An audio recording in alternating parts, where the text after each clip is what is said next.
Back in 2018, I was going through what was arguably one of the most stressful times in my life. It seemed as if I was gaining ground on my goals, but losing just as much, all at the same time.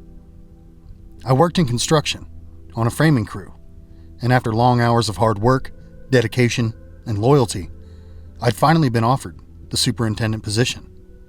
Although it meant longer hours and more stress for me, the financial side of the deal is what had me excited. I was at the ripe age of 31, and seemingly behind schedule compared to most of my childhood friends. The majority of them were married, had kids, or one on the way, and of course, they were homeowners, living out their version of the American dream. I'll admit, there's nobody to blame but me for being behind. I was a bit of a burnout in my early 20s, someone who spent way too much time drinking and partying, instead of focusing on what was important. I lost a few jobs for showing up late and hungover, or not being as on top of things as I should have. So by the time I turned 25, I did my best to bury this disgusting version of myself. I turned my focus to religion, to working out and being active, while leaving behind my cold beer and late-night habits. I acquired the great job that I have now, and also fell in love with a girl who treated me better than I deserved. But that brings us back to now. I received my promotion, sure, but the woman of my dreams was leaving me for one of her exes, who randomly showed back up in her life. My father, who had been battling cancer for the last 4 years, had finally succumbed to it, and my sister, one of the last people I had to talk to, was taking a job down in Florida, rendering me completely alone in my small town of Maryville, Tennessee. I couldn't understand why this was happening, and I spent night after night praying and asking God to forgive anything I might have done. I'd worked so hard, sacrificed so much, and truth be told, was getting ready to propose to the woman I once held dear. My new pay raise was finally going to be our ticket to life, providing enough income to get us out of our rental and purchase our very own home. It would have been enough for vacations, for date nights out on the town, and enough to welcome new life into this world and raise them in a house full of love. I had so many great things running through my head, until one day, the universe stripped me of all of them, all at once. The weeks after my girlfriend of 6 years walked out of the house for the last time seemed impossible for me to get any kind of mental rest. I'd lay awake in bed, my mind racing, my heart pounding and aching. And there truly is a pain you feel. It's not just imagination. And that pain turned into full-blown fatigue. I'd started my new position as superintendent at this point, but was very clearly dropping the ball more than I should have been. Even at work, I couldn't get my mind to slow down. I couldn't shake the doom and gloom feeling for anyone or anything. Thankfully, though, I have a boss who is genuinely a great person, and after a few weeks, he called me into his office and demanded I take some time off to get this funk out of my system. He told me he knows how life is, and that something similar had happened to him in his younger years. I felt terrible for the situation, and I thanked him for the sympathy, but I didn't want to step away so soon after taking the position. But he insisted, and during that moment, I understood. This was God's way of giving me one good thing in the darkest times of my life. This happened on a Thursday, and he gave me the rest of that week and all of the next week to stay as far away from work as possible and get my future affairs in order. I honestly had no idea what to do with my time. I was so used to being busy that I had no clue what to do with 10 days off. The first few days, I skipped my morning workouts, I slept in, and went out to eat for almost every meal. I found myself driving around town and into Knoxville just to keep my mind busy enough to stay sane. The problem was, everywhere I went, in some way, reminded me of the girl that got away. But by Sunday afternoon, I couldn't take it anymore and decided to make a plan to get out of town for a few days and just do something different. Although my failed relationship plagued my thoughts, I had plenty of my recently late father as well. Hiking and camping was something I did a lot of with him as a kid, and something I hadn't done in a very long time. My ex wasn't the outdoors type, so other than a few day trips to Gatlinburg, I hadn't seen much of the Smoky Mountains in years, and at the time, A few days in the backcountry sounded like my golden ticket. I put on a Titans game and began rummaging through my garage, looking for all my old backpacking gear. I ran to the store, picked up a nice selection of freeze-dried and canned foods, some batteries, a flashlight, and made a plan to head out the following day. For the first time in a long time, I felt excited and happy about something I was doing. Planning for a few nights in the wild, with nothing but a small tent and some food, kept me engaged in a way that I'd been searching for. And for a few brief moments, I felt like I could think about something other than my own downfall. So I ran with it. I took it as a sign that I was doing the right thing. That evening, I decided on my location, and that was Campsite 62 and 64 off the Nolan Creek Trail near Bryson City, North Carolina. It was roughly a 2-hour drive from where I lived to the parking lot of the trailhead, and those campsites were around a 5 and 10-mile walk into the mountains. This was a trail I had done with my dad for my 16th birthday, and the isolation of the location was exactly what I needed. I could touch happy memories there and not be reminded of the bad ones. I could barely get my ex to walk 10 steps down a hiking trail if there wasn't a restaurant or a bar at the other end, so I was sure to forget everything I needed to while enjoying the peaceful fall colors. Come Monday morning, I was fired up, feeling like a new me already, and was chipper as could be while loading up my truck. By 8 a.m., I was in a drive-through line, getting my coffee and my last taste of civilization for the next few days. By 9 a.m., I was already engulfed in the orange and yellow beauty of the Smoky Mountains as I curved my way through her scenic roadways en route to my destination. I wasn't even there yet, and I was already telling myself this was my new hobby. Hell, maybe I'd even pick up a few fishing poles and add that to the mix as well. I'll admit, it felt like I was reaching a bit, but the positive energy that engulfed me, I couldn't let go of, so I ran with it like a bank robber.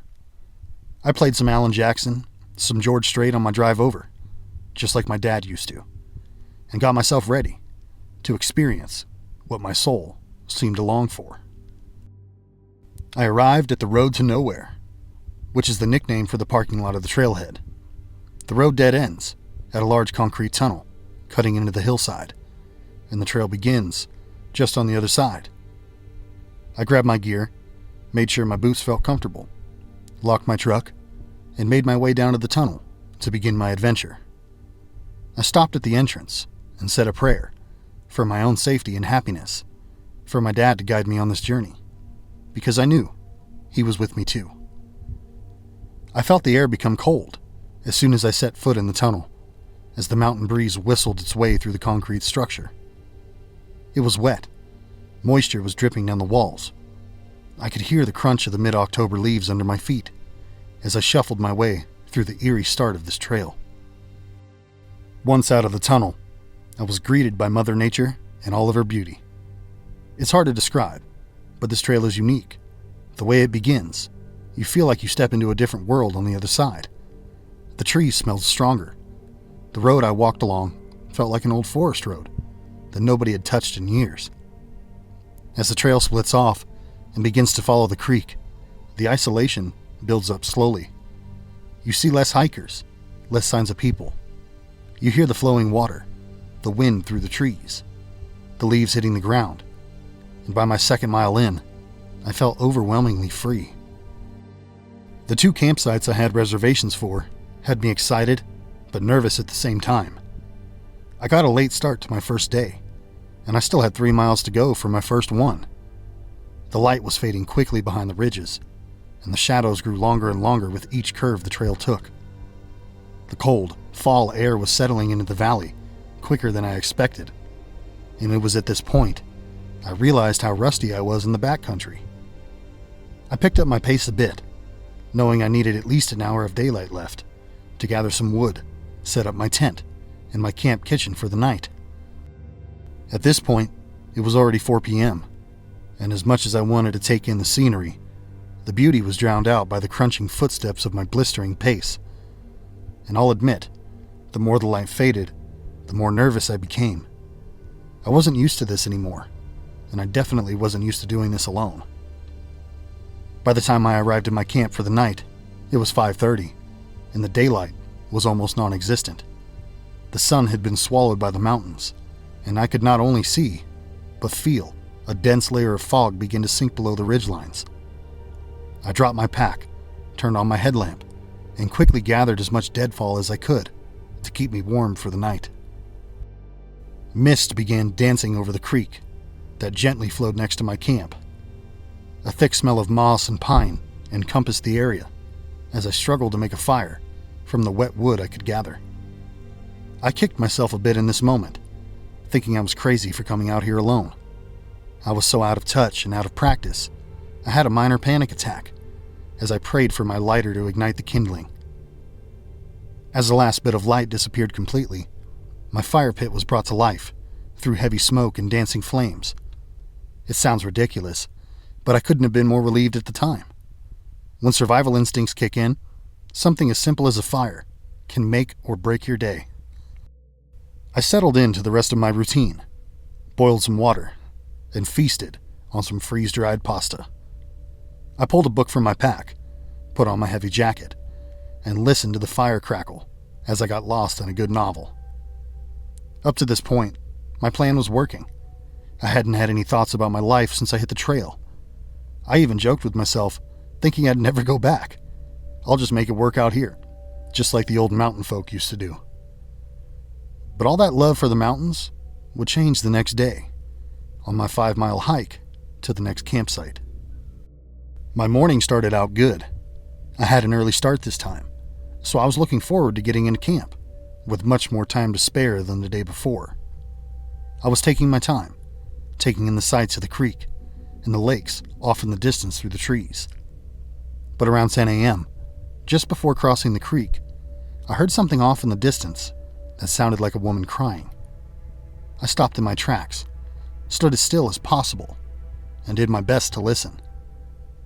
The sound became more faint with each cry, like it was getting dragged deeper into the forest. I didn't know what to make of it, and my mind was racing with theories. I remember my dad telling me bobcats can mimic the sound of a woman or a child, but this seemed off for that explanation. There was a voice to this noise for sure, but what worried me was it seemed too far off the trail for me to be able to track down. I told myself not to be stupid and kept my feet moving as I crossed the footbridge over the water. A few minutes later, I heard another noise, but this time it wasn't a scream. It sounded more like a whisper, timed perfectly with a gust of wind blowing across my face. I stopped in my tracks, and in this moment, I could feel goosebumps building across my body. I turned to my right, gazing into the thick trees, and for a second, I swear I saw someone standing near the water's edge, back towards the direction that I came from. When I positioned myself to get a better look, nothing was there, just the stump of a tree that was once struck by lightning. Logic took over at this point. I knew it had to have been my mind playing tricks on me. I hadn't been this isolated in years, so I wrote it all off and continued back down the trail. Things were quiet for another mile or so, and I began to forget the situation altogether. I was locked into a good walking pace, keeping my eyes pointed at the ground, just a smidge past my feet. When I raised my vision back up and down the trail, I swear I saw a woman wearing a black dress, standing right in the path, maybe 30 yards ahead of me. But she vanished into thin air in as much time as it took me to blink. Again, I stopped abruptly in my tracks, heavily questioning my sanity. I didn't know what to think. I'd never experienced anything like it before. I've never truly been in a situation where I had to question what I saw or what I heard. At this point, my mind began racing, trying to find an explanation for any of this. I stood there as quiet as possible, trying to listen for any sound of movement, any sign of anyone. But all I could hear was the whisper of the wind blowing through the trees. This moment in time felt eerie and stale, like time itself froze in its tracks. After a few minutes, I felt like a sitting duck, just standing there on the trail, so I decided to carry on, but very cautiously. I kept moving towards my camp for the night, but my pace slowed back down to a paranoid walk. For the next half mile, it felt like something was watching me the whole time, as I diligently scanned my surroundings. Each gust of wind made me nervous. Each time birds flew from the trees, I'd spring into self-defense mode. If anyone was there to see me, I'm sure I'd be the running joke for the rest of the day. This continued until I reached my campsite around 3:30 in the afternoon. I was happy I had daylight to work with, but I still couldn't shake the feeling of something hidden, watching my every move. Although I hadn't seen or heard anything else since earlier, my gut was telling me something was wrong. So there I was, stuck in the battle between logic and instinct, just going through the motions, trying to enjoy the rest of my trip. I gathered my wood, set up my tent, sat down and opened my book, just like the night before. I remember thinking how quiet it was and enjoying it for a split second, but then I remembered there's definitely a situation where too quiet can be a bad thing. I cooked my dinner, looking over my shoulder every 30 seconds, and did my best to enjoy my gourmet choice of Chef Boyardee. But once the sun began slipping away and the eerie sounds of night rolled in, my nerves took a turn for the worst. I heard the evening wind the most at first, but it sounded different.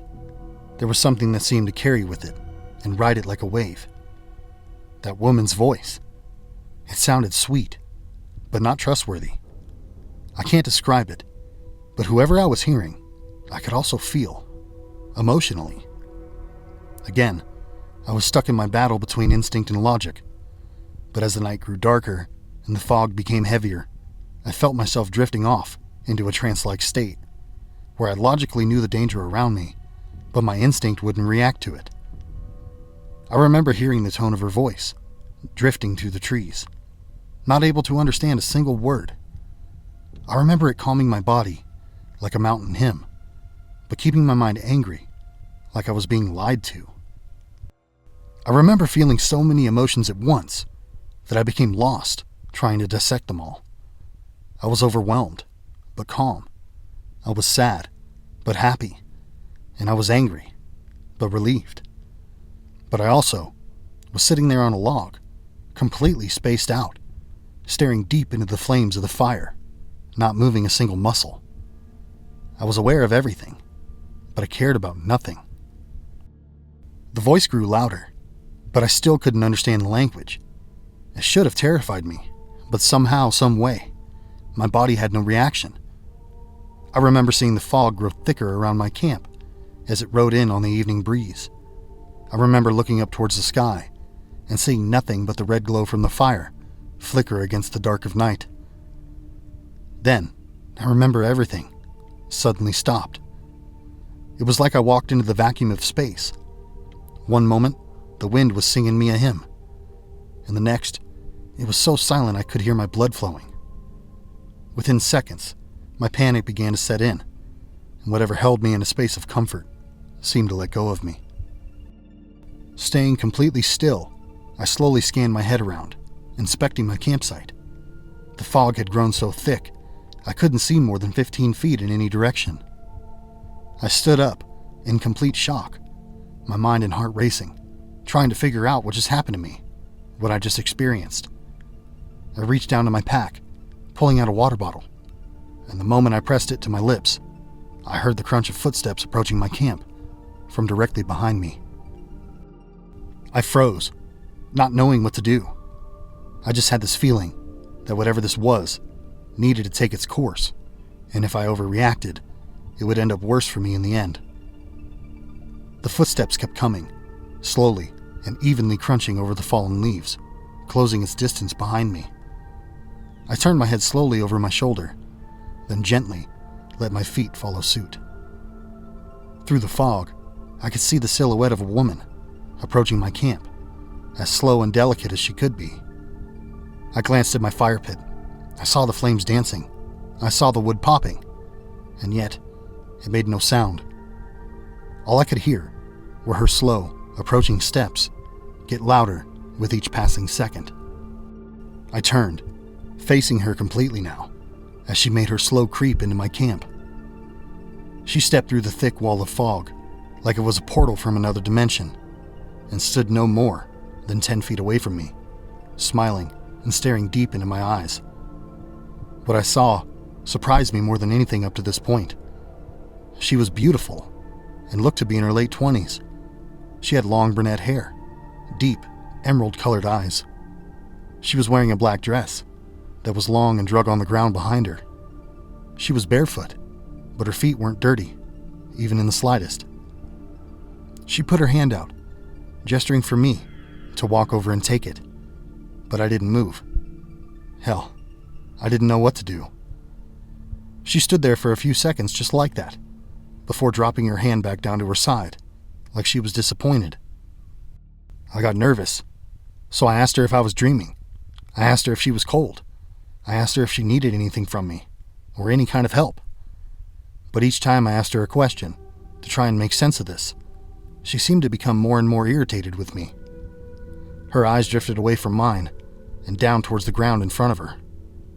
She began to cry, and I can't describe it, but I felt the most overwhelming feeling of guilt I've ever felt before. Suddenly, I could feel the wind pick back up and begin blowing against my back. I couldn't hear it, but I felt the cold night air blowing across my neck. Her tears became heavier, and the sound of her crying was cutting through my ears like a knife. I dropped to my knees, pleading and apologizing to her profusely. The guilt consumed me, and suddenly I felt responsible for everything that has ever happened to her. I could feel her pain, her anger, her disgust, but I could feel her happiness that she once possessed, being ripped away from her by something she couldn't control. In this moment, it was all my fault. Every bit of it was my burden. I began crying myself, pleading louder and louder for her to forgive me, all while the wind picked back up and seemed to circle around us. The flames of the fire were blown out, and that upset her even more.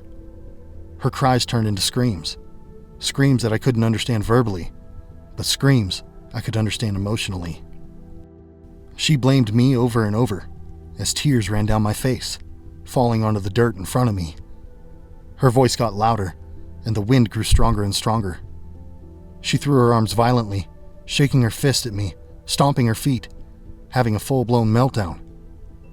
The wind increased even more, before the sound of it became so strong that it sounded like demons howling in the night. I put my head down towards the ground and slowly balled up in a desperate attempt to protect myself from what might happen next. But then suddenly, it all stopped.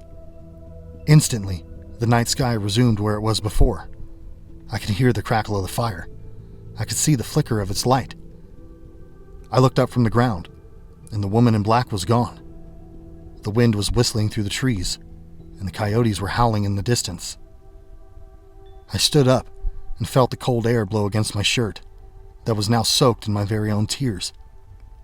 I was in complete shock, and honestly, so confused about what just happened that fear didn't seem to matter. Moments ago, I was accepting my fate to be final. Now, it's all gone, like nothing ever happened. I felt tired, exhausted, and completely worn out. Her emotions lingered inside me a bit, but the one I felt most was her pain. I felt defeated, spent, and even a little sympathetic. I have no idea who she is, or was, or if she was even real. But I do know every bit of instinct inside of me told me to feel bad for her, told me to remember her. I doused my fire a few minutes later, crawled into my tent, and prayed for her, over and over again, asking the Lord to take away her pain. I laid my head on my pillow, continuously praying, until I fell asleep under the night sky mid-prayer. When I woke the next morning, I felt more rested than I had in years. I unzipped my tent door to a beautiful morning sky that looked painted by the gods themselves. And for the rest of my hike back to my truck, I felt nothing but relief and pure happiness. There were no strange sounds. The birds broke out in song, and the forest looked more magical than ever before. Whatever happened that night, in my opinion, was meant to be.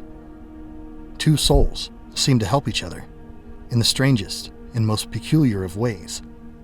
What shot fear and pain into my system last night woke me up completely healed and full of joy. Somehow, in some way, I knew it was the same for her too. I could feel her lingering emotions set free. I could feel her smile. I could feel her eyes glow with beauty that they once held. My battle between logic and instinct is different now. It sees the world in a different light. I can't make sense of any of this. You'd have to be me to understand. But something happened that night that brought me inner peace I could have never achieved anywhere else. Whoever she was or whatever she represented, I'm glad to have met her the way that I did. I'm glad she felt safe enough to leave her pain with me, and I'm glad she was strong enough to take mine with her. The new me has her to thank, and forever I shall be grateful. For what could have been the worst night of my life turned out to be one of my best. And I share this with you to heed a warning that not everything is what it seems, and we all carry something dark within us. But with the right person, or the right soul, and in the right moment, you can find true and lifelong relief. And mine just so happened to come from the whispering woman deep within Nolan Creek.